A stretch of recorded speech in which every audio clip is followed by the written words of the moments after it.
What's up, guys? Welcome back to another video. Today I'm going to be reviewing Night of Champions 2026. Get my thoughts on the results of the matches, the quality of the matches, and what they can do in the future. If you like this video, like and subscribe, hit the bell, do all that. Let's get into it. First match on the card, Jey Uso versus Obafemi in the King of the Ring finals. The only thing that mattered with this match was the result, in my personal opinion. They could have had an absolutely I didn't think that this match was like bad per se, but I didn't think it was this barn burner 5-star classic either. The only thing I cared about in this match, and even like watching it live, was just have Obafemi win, and that's exactly what happened. So I was fine with this. This wasn't some, like I said, it wasn't some amazing, great fucking match, but it wasn't, like I said, all I cared about was Oba winning, and that's what happened. So basically, I think both of their entrances were really cool.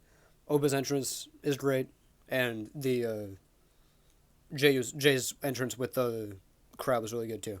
But it was basically just Jay doing his shit, doing the super kicks, doing the spear and then the splash. But right after, at some point, Oba got on top, hit the uppercut in the corner, hit normal uppercut, not in the corner, and then hit him with that.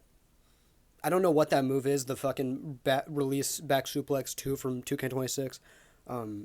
Hit him, tossed him, and then hit him with a fall from grace and got the win. And I was just happy. I was just like, thank goodness that it wasn't Jay. That's all, like I said, that's all I cared about. Oba did this promo, a really solid promo after the match.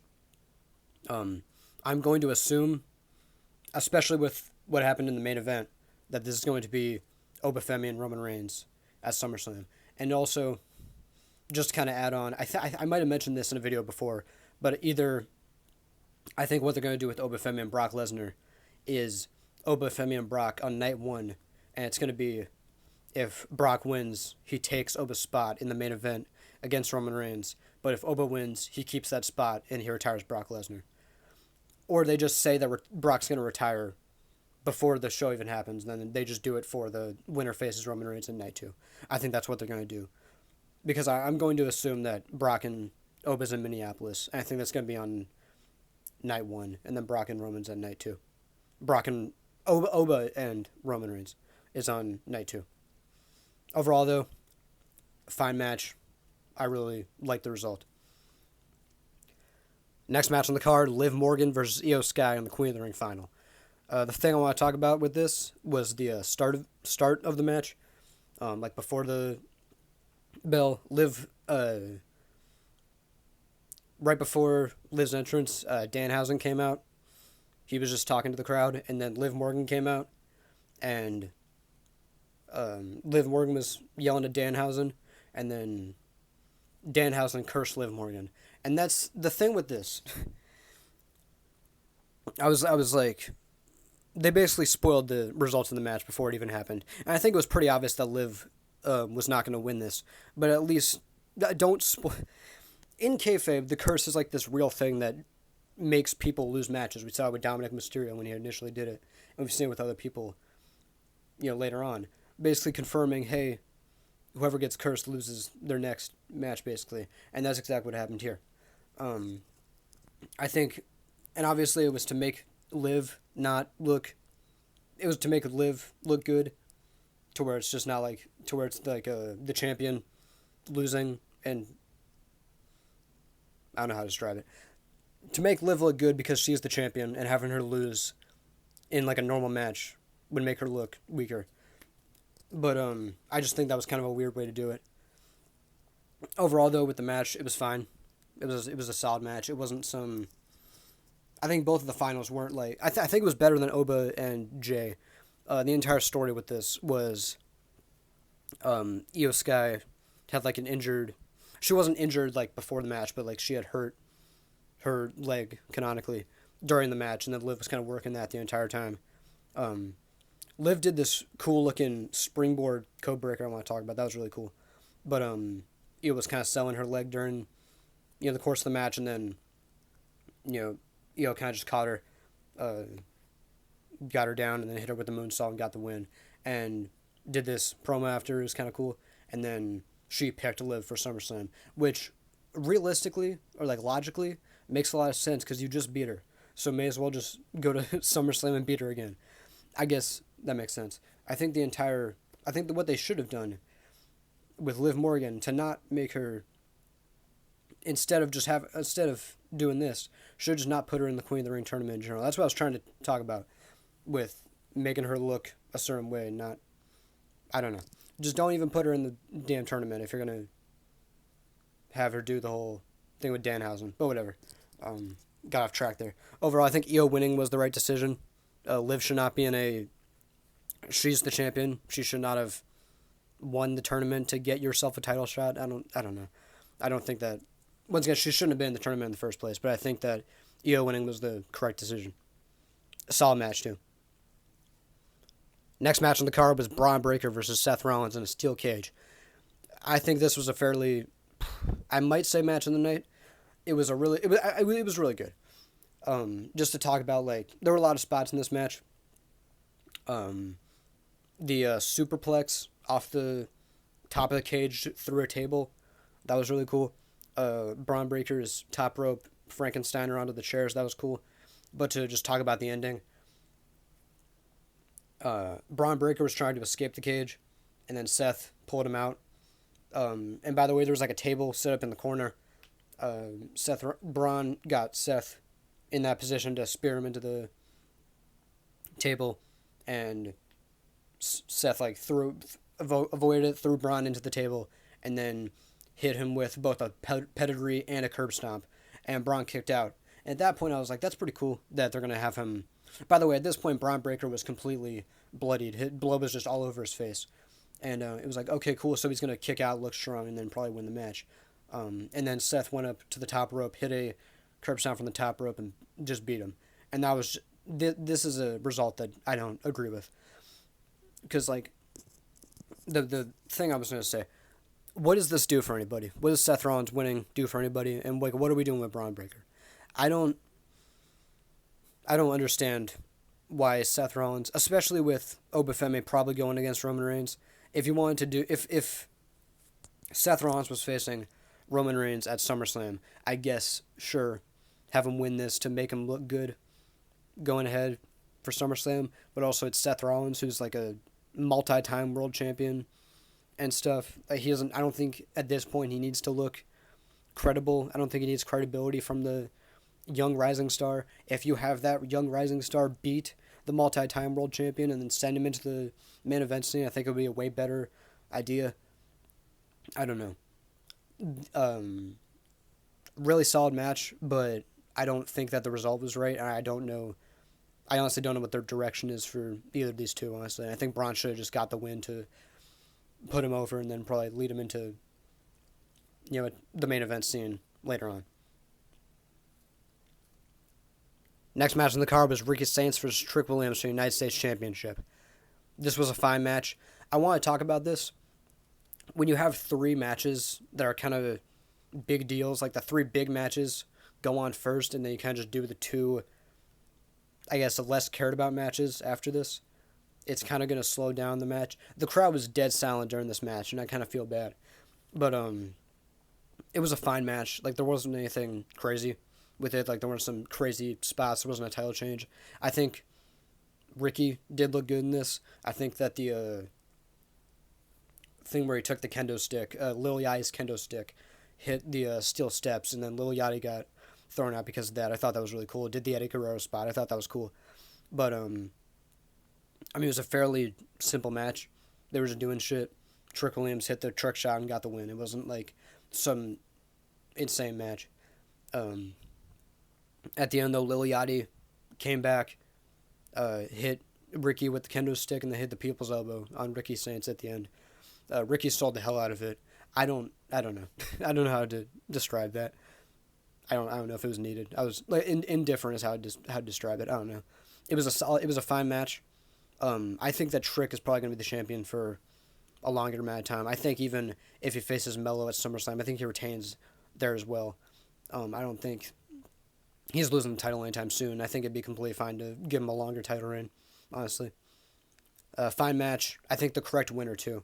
Like I said, Trick Williams should be the champion for a longer amount of time. That's all I gotta say. Next match on the card was Tiffany Stratton versus Jade Cargill for the Women's United States Championship. Another match that was kind of just there. I don't know. It was fine, but crowd wasn't really that. The crowd was not really reacting to it much. I kind of feel bad. Like I said, I feel bad with how just the crowd was either super loud for some matches and then quiet for the other ones. But also like from my personal interest for this match, I did not have much, honestly.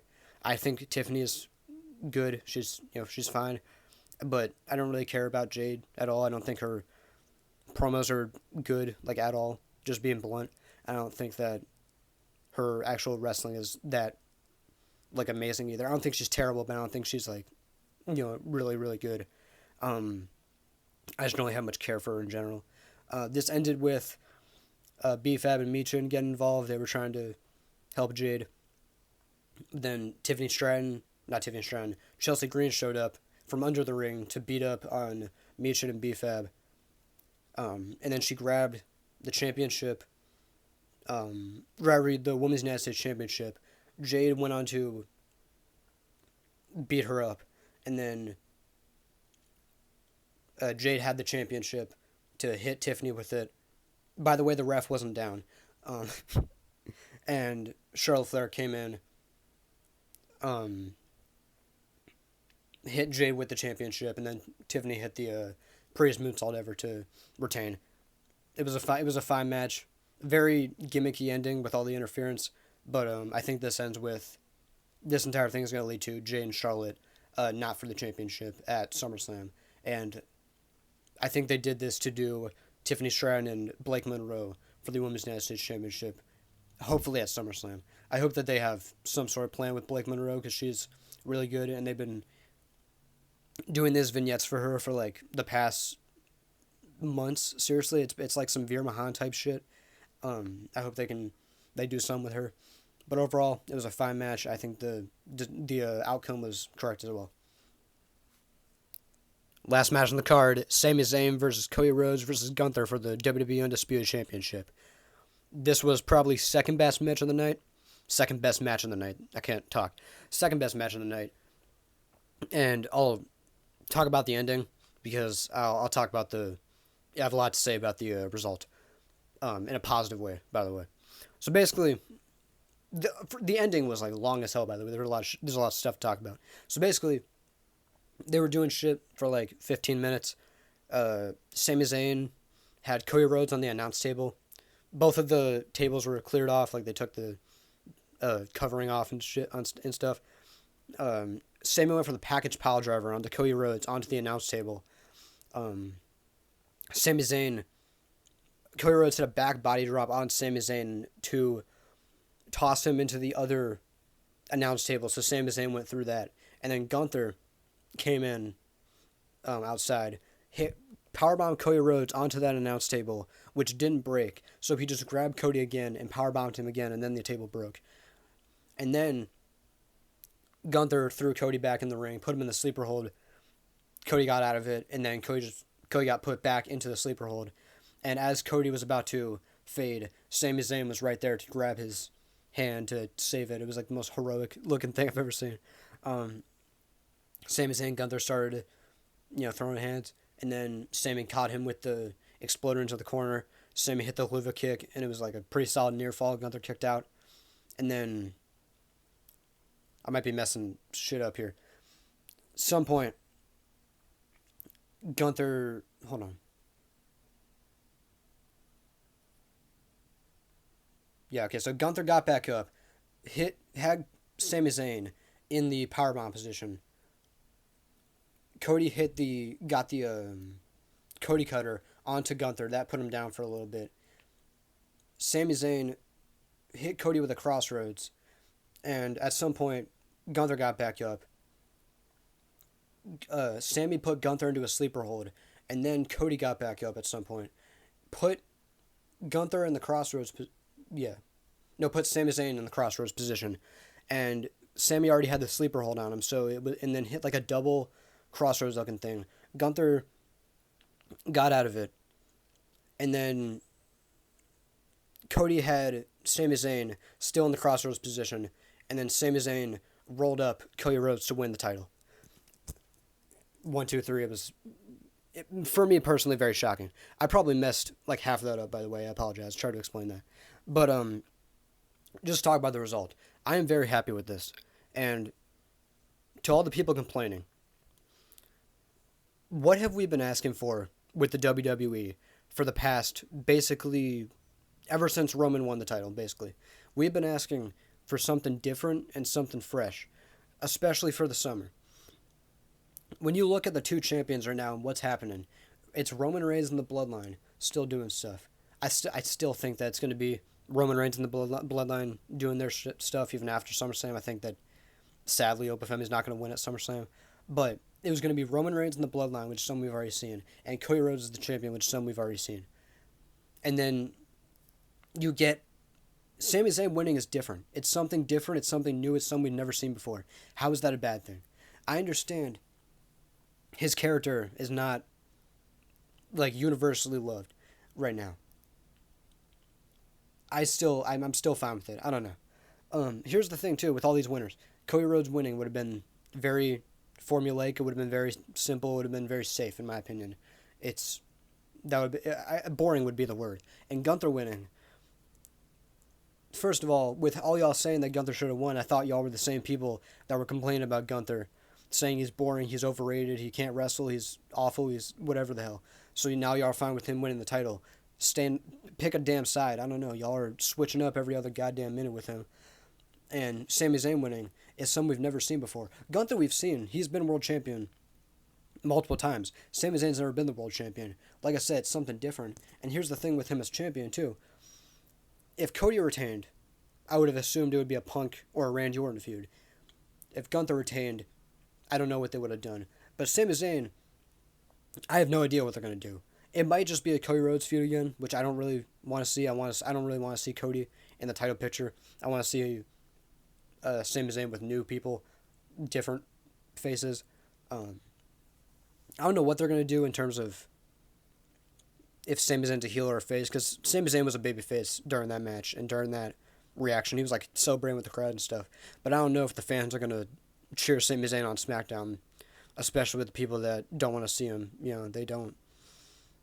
Fans are booing him because they're kind of tired of seeing him, and now he's the WWE champion. I don't know if they're going to want to cheer him after that.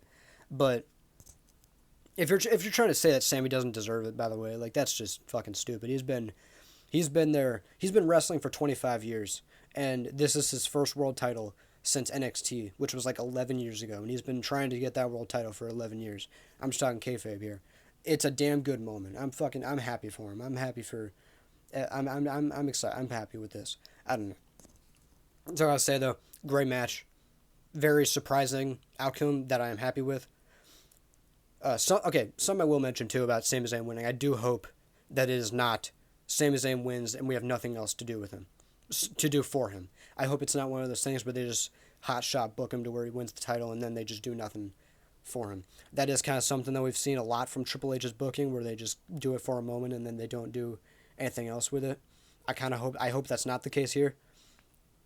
But yeah. Overall, talking about the show, that's a thing with something too. A show can be really good enjoy. You can be happy with a show when the results are you're happy with the results. That's what I'm trying to say. A show can be enjoyable when the results, you're happy with the results. Oba winning, I liked. Io winning, I liked. Seth winning, I was not that fine with. But, Trick winning, I liked. Tiffany winning, I liked. And Sami Zayn winning, I liked. I thought this was a solid show. I'll say like a 7 out of 10. The thing with that, too, the last two shows, Backlash and Clash in Italy, I thought Backlash was solid. But, like, Clash in Italy, we're talking about results there. Brock winning, I just didn't like. I thought Gunther and Cody, the ending to that was kind of stupid. And Roman winning, I just did not like at all. Like, that can kind of make a show, it's more like soured upon because of that. I thought this was a solid show. Night Champions, like I said, 7 out of 10. Very solid show in my opinion. I am interested to see what happens throughout the summer with Sami Zayn as champion. That's all I got, though. What's the one motto we always follow? Fuck the cans. See ya.